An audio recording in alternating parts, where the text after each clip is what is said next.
அனைவருக்கும் அன்பான வணக்கம். இன்னைக்கு நம்ம என்ன பார்க்க போகிறோம் அப்படின்னா, செவ்வாயை பற்றி சில விஷயங்களை பற்றி தான் இந்த வீடியோவில் பார்க்க போகிறோம். அதாவது, நான் அந்த ஜோதிடத்துறைக்கு வந்தபோது ஒரே ஒரு கிரகத்துக்கு பார்த்து மிகவும் பயப்படுவேன். அந்த கிரகம் கேது. அதுக்கப்புறம் ரொம்ப ஆழமாக ஜோதிடத்தை நான் படித்து பார்க்கும்போது நான் பயந்த ஒரே கிரகம் இந்த செவ்வாய் தான். இந்த செவ்வாய் பூமியிலிருந்து 225 மில்லியன் தூரத்தில் இருக்கக்கூடிய ஒரு வாய்வால் நிரப்பப்பட்ட ஒரு ஆண் கிரகம். இந்த கிரகம் 225 மில்லியன் கிலோமீட்டர் தூரத்திலிருந்து மனிதனுக்கு நல்லது தீயதை செய்து கொண்டிருக்கிறது என்பதுதான் எனக்கு ஆச்சரியமான உண்மை. குரு பெயர்ச்சி, சனி பெயர்ச்சி, ராகு கேது பயிற்சிகளை நாம் ரொம்ப கிராண்டாக கொண்டாடுறோம். அதுவும் சனி பயிற்சியை ரொம்ப சிறப்பாக கொண்டாடிக்கிட்டு இருக்கோம். ஆனால் நம்ம கண்டுக்கிறதே இல்லாத ஒரே கிரகம் செவ்வாய் பயிற்சி ரொம்ப ரொம்ப முக்கியம். 45 நாளைக்கு ஒரு தடவை ஒரு பாவகத்திலிருந்து இன்னொரு பாவகத்துக்கு அது போகுது. ஆனால் அந்த செவ்வாய் பயிற்சி எவ்வளோ சிறப்பை தருது. இன்னைக்கு ஓட்டப்பந்தயத்தில் ஒரு 5 பேர் ஓடுறான்னு வச்சுக்கங்களேன், அதில் யார் ஜெயிப்பா அப்படின்றத இந்த செவ்வாய் தான் தீர்மானிக்கும். அதாவது போன வாரம் ஒரு பையன் வெற்றி அடைஞ்சிருப்பான். அது போன வாரம், வடிவேலு சொன்ன மாதிரி அது போன வாரம். இந்த வாரம் ஒருத்தன் வெற்றி அடைகிறது யார் அப்படின்னா அவனே வெற்றி அடைவான் என்பது எந்த விதத்துலையும் நம்ம சொல்ல முடியாது, உறுதி கொடுக்க முடியாது. அன்னைக்கு 2வது வந்தவன் இன்னைக்கு முதல் வருவான். இதுக்கு என்ன காரணம் அப்படின்னா செவ்வாய் பயிற்சி. அந்த செவ்வாய் பயிற்சி அன்னைக்கு இருக்கிறப்ப அந்த பையனுக்கு உதவியாக இருந்துச்சு, இன்னைக்கு இருக்கிறப்ப இந்த பையனுக்கு உதவியாக இருக்குது.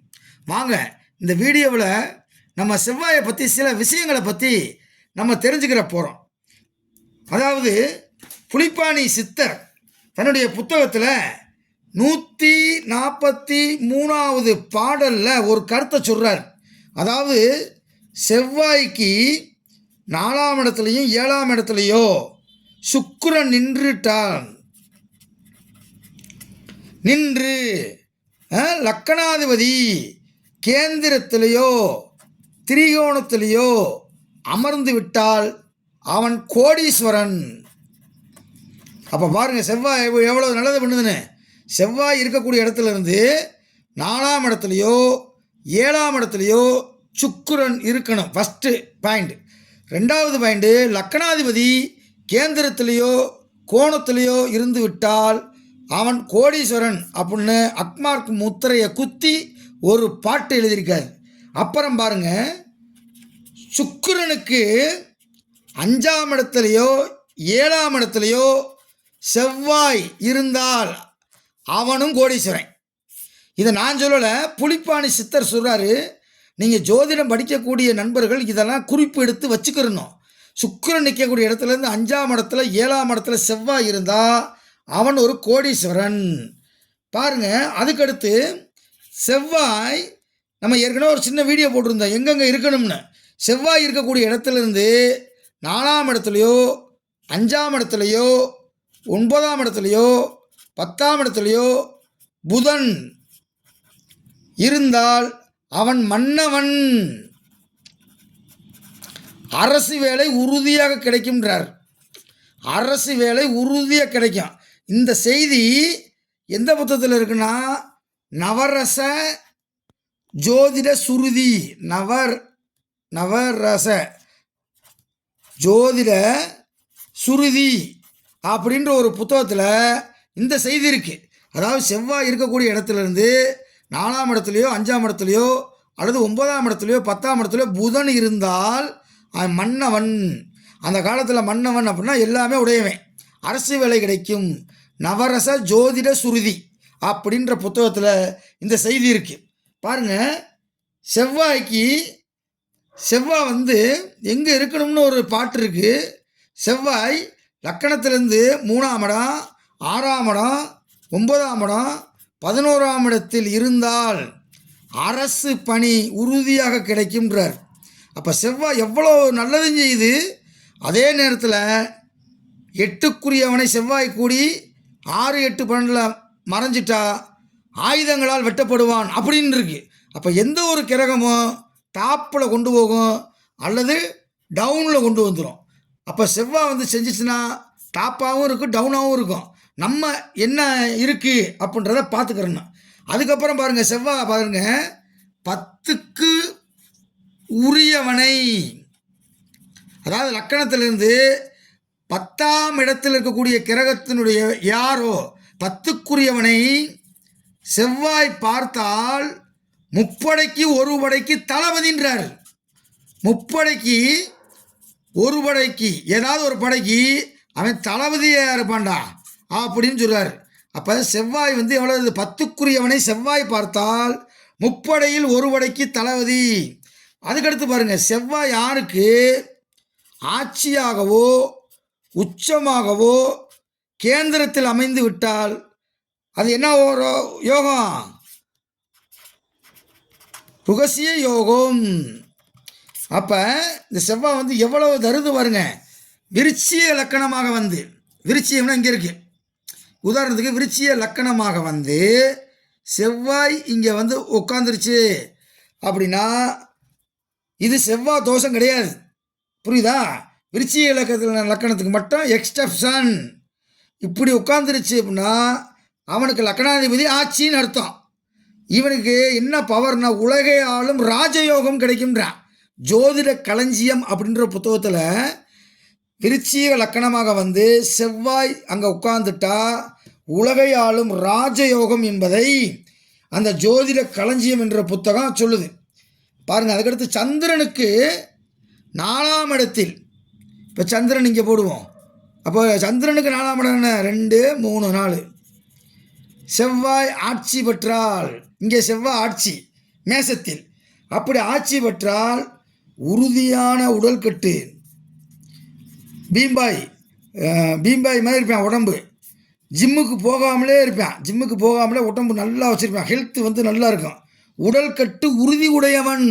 எது, சந்திரனுக்கு 4ஆம் இடத்துல கேந்திரத்தில் செவ்வாய் ஆயிடுச்சு, ஆட்சி பெற்றுச்சுன்னா உடல்கட்டு இருக்கும்னா. சரி, சந்திரனுக்கு 5இல் செவ்வாய் உச்சம் பெற்றால், அப்போ செவ்வாய் உச்சம் பெறுவது மகரத்தில், இங்கே போடுவோம். செவ்வாய் இங்கே மகரத்தில் இருக்குன்னு வச்சுக்கோங்க. 5னா என்னது, 4, 3, 2, 1. அப்போ சந்திரன் கன்னியில் இருந்துச்சு, செவ்வாய் மகரத்தில் இருந்துச்சு அப்படின்னா இது வந்து மிகப்பெரிய ஒரு யோகம். இது என்னது, 1, 2, 3, 4, 5ஆம் இடத்துல இருந்தால் சாரத யோகம். இந்த யோகம்லாம் கேள்வியே பட்டிருக்க மாட்டோம், 3 நூலில் இருக்குது சாரத யோகம் அப்படின்னு. இது பேரு புகழ் காசு பணம் செல்வம் செல்வாக்கு எல்லாத்தையுமே கொடுக்கக்கூடியது. பாருங்கள், மகர லக்கணத்தில் இந்த கால் புரிந்து போச்சு.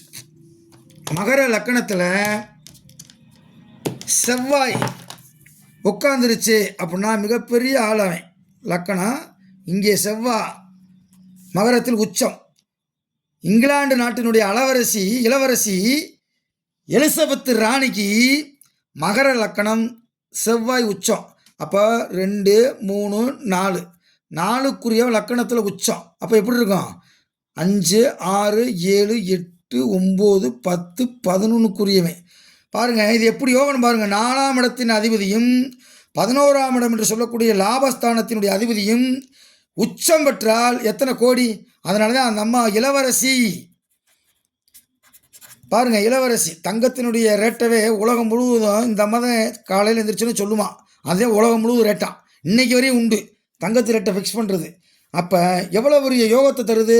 அதே மாதிரி செவ்வாய் சேர்ந்துச்சுன்னா, சந்திரனோட சேர்ந்துச்சுன்னா சந்திரமங்கல யோகம். செவ்வாயும் குருவும் சேர்ந்த பாருங்கள், செவ்வாயும் குருவும் பார்க்குதுன்னா மிகப்பெரிய யோகம்.